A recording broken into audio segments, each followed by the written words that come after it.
Batu 3-0 tap á heimavelli á móti Gróttu í dag. Hver eru þín fyrstu viðbrögð eftir leik?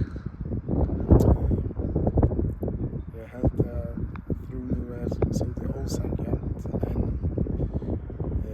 ef við gerum hluti sem við gerum varnarlega, þá geta ekki vinna leikinn.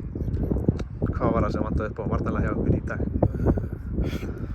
Ja, eitt kross, tvö varnarmaður og einn sóknarmaður, þeir skoruðu.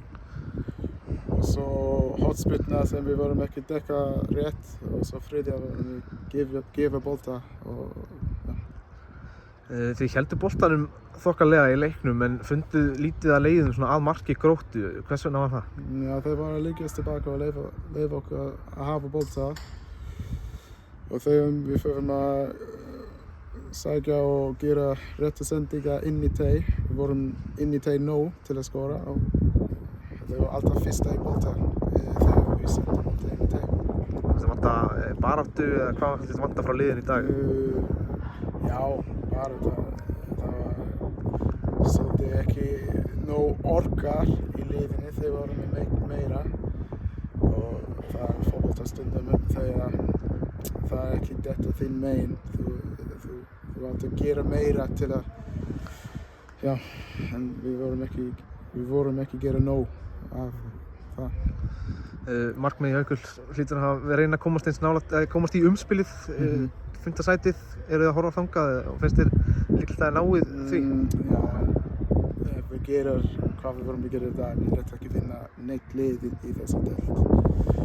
Svo við förum ekki hugsa spilið og já, við förum að gera einfalt hluti sem við gerum ekki nóg vel í dag. Langt síðan liðið vann leik í deildinni. Hvað þið að gera til þess að komast aftur á sigurbraut?